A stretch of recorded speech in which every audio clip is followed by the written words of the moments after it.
ನಮಸ್ತೆ ವೀಕ್ಷಕರೇ, class 1 news ಟಿವಿಗೆ ಸ್ವಾಗತ. ಈ ದಿನದ ಪ್ರಮುಖ ಸುದ್ದಿಗಳು. ದೇವನಹಳ್ಳಿ ತಾಲೂಕಿನ ಯಲಿಯೂರು ಹಾಲು ಉತ್ಪಾದಕರ ಸಹಕಾರ ಸಂಘದ ವತಿಯಿಂದ ನೂತನವಾಗಿ ನಿರ್ಮಾಣವಾಗಿರುವ ಎಂಪಿಸಿಎಸ್ ಕನ್ವೆನ್ಷನ್ ಹಾಲ್ ನಂದಿನಿ ಭವನ ಕಟ್ಟಡವನ್ನು ಬೆಂಗಳೂರು ಗ್ರಾಮಾಂತರ ಜಿಲ್ಲೆಯ ಉಸ್ತುವಾರಿ ಸಚಿವ ಕೆಎಚ್ ಮುನಿಯಪ್ಪ ಉದ್ಘಾಟಿಸಿದರು. ನಂತರ ಸಚಿವರು ಮಾತನಾಡಿ, ಯಲಿಯೂರು ರೇಷ್ಮೆ ಮತ್ತು ಹೈನುಗಾರಿಕೆಯನ್ನ ಹೆಚ್ಚಾಗಿ ಹೊಂದಿರುವ ಒಂದು ಶಾಂತ ಗ್ರಾಮ. ಸ್ವಂತ ಹಣದಿಂದ ರೈತ ಸದಸ್ಯರೆಲ್ಲರೂ ಸೇರಿ ಕಟ್ಟಡ ಪೂರ್ತಿ ಮಾಡಿರೋದು ವಿಶೇಷವಾಗಿ ಸಂತೋಷವಾಗಿದೆ. ಮುಂದಿನ ಹಂತದ ಮೇಲಿನ ಮಹಡಿ ನಿರ್ಮಿಸಲು ಸಚಿವರು 10 ಲಕ್ಷಗಳು ಧನ ಸಹಾಯ ನೀಡುವುದಾಗಿ ತಿಳಿಸಿ, ಪ್ರತಿಯೊಬ್ಬ ರೈತ ಸದಸ್ಯರು ಹಾಲು ಉತ್ಪಾದಕರ ಸಂಘದ ಸೇವಾ ಸೌಲಭ್ಯಗಳು ತಿಳಿದುಕೊಂಡು ಅವುಗಳ ಸದ್ಬಳಕೆ ಮಾಡಿಕೊಂಡು ರೈತರು ಉತ್ತಮ ಬದುಕು ರೂಪಿಸಿಕೊಳ್ಳಿ ಅಂತ ತಿಳಿಸಿದರು. ಬಮೂಲ್ ನಿರ್ದೇಶಕ ಎಸ್ಪಿ ಮುನಿರಾಜು ಮಾತನಾಡಿ, ಸಂಘದ ಅಭಿವೃದ್ಧಿಗಾಗಿ ಸಚಿವರ ನೆರವು ಖಂಡಿತ ಇರುತ್ತೆ.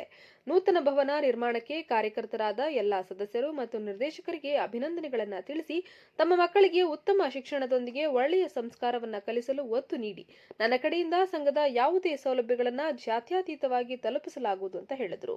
ಈ ಸಂದರ್ಭದಲ್ಲಿ ಜಿಲ್ಲಾ ಗ್ಯಾರಂಟಿ ಯೋಜನೆ ಅನುಷ್ಠಾನದ ಅಧ್ಯಕ್ಷ ರಾಜಣ್ಣ, ಬೈಪ ಅಧ್ಯಕ್ಷ ವಿ ಶಾಂತಕುಮಾರ್, ಯಲಿಯೂರು ಹಾಲು ಉತ್ಪಾದಕರ ಸಹಕಾರ ಸಂಘದ ಅಧ್ಯಕ್ಷ ರಘುವೀರ್, ಕಾರ್ಯದರ್ಶಿ ಕೇಶವ, ಕೆಪಿಸಿಸಿ ಸದಸ್ಯರಾದ ಚಿನ್ನಪ್ಪ, ರಾಜ್ಯ ಆರ್ಯವೈಶ್ಯ ನಿಗಮ ಮಂಡಳಿಯ ಅಧ್ಯಕ್ಷ ರಾಮ್ಪ್ರಸಾದ್, ದೇವನಹಳ್ಳಿ ಬ್ಲಾಕ್ ಕಾಂಗ್ರೆಸ್ ಅಧ್ಯಕ್ಷ ಕೆಸಿ ಮಂಜುನಾಥ್, ವಿಜಯಪುರ ಬ್ಲಾಕ್ ಕಾಂಗ್ರೆಸ್ ಅಧ್ಯಕ್ಷ ವೆಂಕಟೇಶ್, ಎಸ್ಸಿ ಘಟಕದ ಅಧ್ಯಕ್ಷ ಚೌಡಪ್ಪನಹಳ್ಳಿ ಲೋಕೇಶ್, ಯಲಿಯೂರು ಹಾಲು ಉತ್ಪಾದಕರ ಸಹಕಾರ ಸಂಘದ ಉಪಾಧ್ಯಕ್ಷರಾದ ಅನುಪಮ, ನಿರ್ದೇಶಕರುಗಳಾದ ಪ್ರಕಾಶ್, ಮುನಿರಾಜು, ರಾಮಾಂಜನೇಯ, ಬಸವರಾಜು, ಸಂಪಂಗಿ ರಾಮಯ್ಯ, ಆನಂದಗೌಡ, ಎಚ್ ಸವಿತಾ, ಮುನಿರಾಜು, ಭೈರಪ್ಪ, ಲಕ್ಷ್ಮಮ್ಮ, ನಾರಾಯಣಸ್ವಾಮಿ, ಮುಖಂಡರುಗಳಾದ ಆನಂದ್, ಸುನೀಲ್, ಸಂದೀಪ್, ಪ್ರಕಾಶ್ ಸೇರಿದಂತೆ ಸಿಬ್ಬಂದಿ ವರ್ಗದವರು, ಸಂಘದ ಸದಸ್ಯರು ಭಾಗಿಯಾಗಿದ್ದರು.